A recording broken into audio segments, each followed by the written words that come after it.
It was 6 p.m. in the evening, and Sanju was getting anxious. As he was getting back to his home from his office, he was stuck into notorious Delhi traffic. He was cursing under his breath simply because he had a flight to catch later that evening. Somehow, after wading through this traffic, he reached home, and as he wanted to open the door of his home, he realized that the keys were left in the office. He was immensely irritated, but there was nothing much he could do except calling the carpenter and having the door broke open. Once inside, he rushed through, packed his belongings, kept the necessary stuff, called for the cab, and left for the airport. As he reached there wasn't much time left, but what blew his mind away and what really shocked him was, in a rush to reach the airport, he forgot to carry the passport.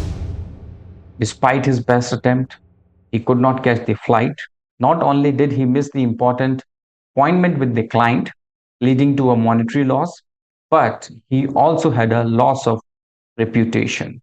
Now, if I may ask you how Sanju could have dealt with the situation differently, you may give me a number of options. Like he could have checked before leaving the office for his home keys, he could have kept a spare key somewhere nearby, or may have given it to a neighbor. While leaving the airport, he would have been careful because he needed the passport to travel, so that was a mandatory document. How he could forget?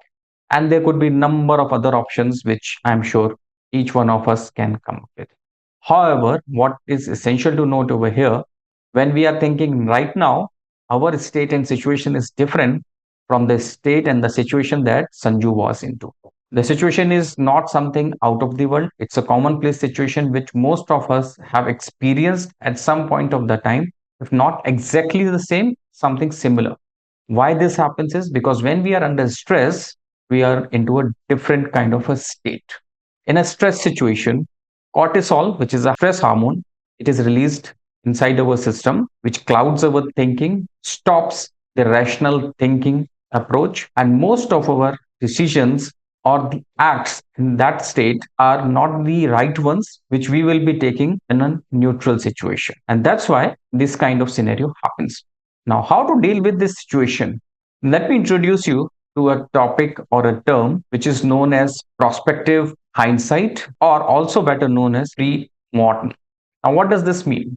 Normally, when a situation happens, we go into analysis and try to find out what could have been done differently. But this approach is more reactive in nature because once the incident has happened, we have already faced the consequences. So, doing a post-mortem only prepares us for a better kind of a response if the similar situation occurs again. But pre-mortem is an approach which is more proactive in nature, where we try to consider the prospective hindsight, which is what are the various consequences we may have to face if things do go wrong even before starting off. It requires us to play the role of a devil's advocate.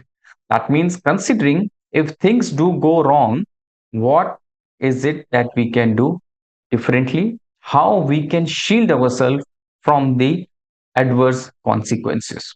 Now, the question is how to do that. For that, we need to take help of one of our body organs, which is inside our brain. And this body part, is known as hippocampus. Now, hippocampus is the part of the body which is responsible for learning and memorization. It helps us in retaining the information and memorize most of the things. To tell you an example, if you would have seen squirrels, normally they are good in running toward the nuts and picking them. Many a times we feel and we think it's the smell that attracts them, and it is because of that they are able to find the nuts and get them. However, once a study was done where it was found that in absence of their sensory organs, still they were able to find the nuts and pick them. Why this could happen? Because they had been doing this thing regularly. So even in a scenario when the sensory organ was taken away, they could no longer smell, they could still trace the path to the nuts that they had been doing so long. And hippocampus plays critical role in such activity. Another example, cab drivers, usually in those areas where the cities are large and they have to remember a lot of roads, hippocampus becomes enlarged. Through the regular usage of this body part, it gets enlarged. And then it plays a critical role helping the cab drivers remember the roads, the maps, the locations, etc. Now, how we can use this information to overcome the situation that we just discussed?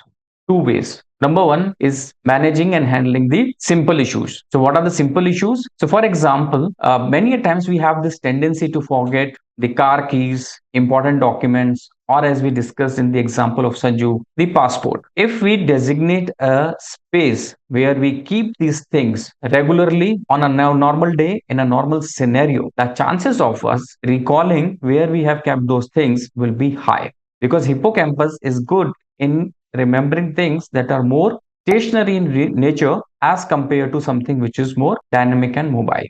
So if we keep our stuff regularly at the same place day after day, on a day when we actually need it, it will be easier us to recall, remember, and reach out that place to pick it up.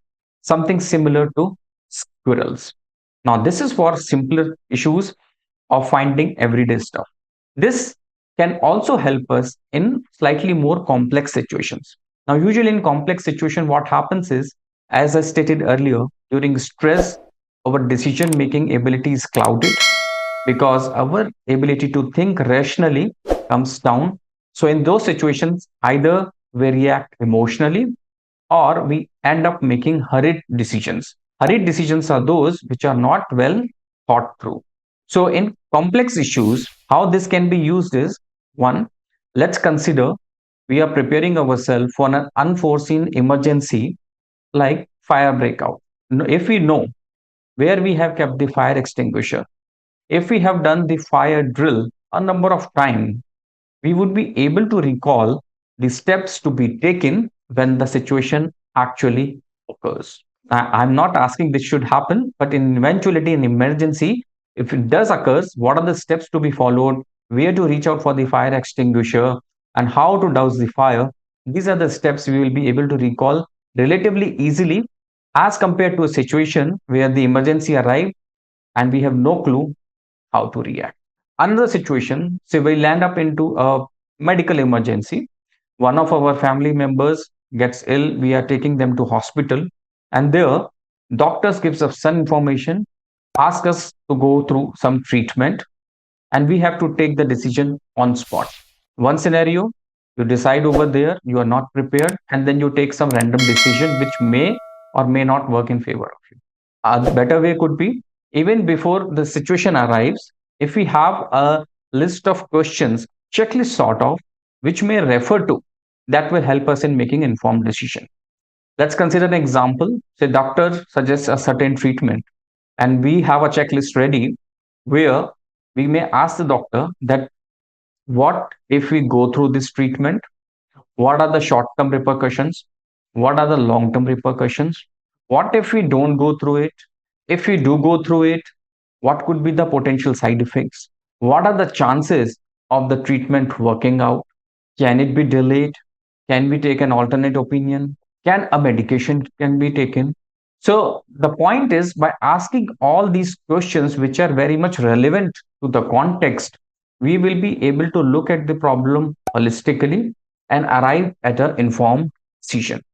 This is a much better state than randomly thinking through when you are into the mid of the situation and doing something which may not really help you in long. So this is the way in which we can act in a complex situation as well.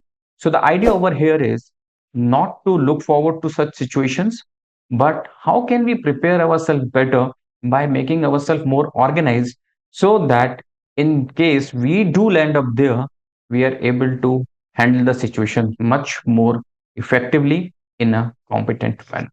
So, how did you find this topic? Please feel free to share your feedback in the comment section. I would love to read it. And in case you want me to make a video on something similar or a different topic, please do share that as well. In case you have not subscribed to the channel till now, please do so.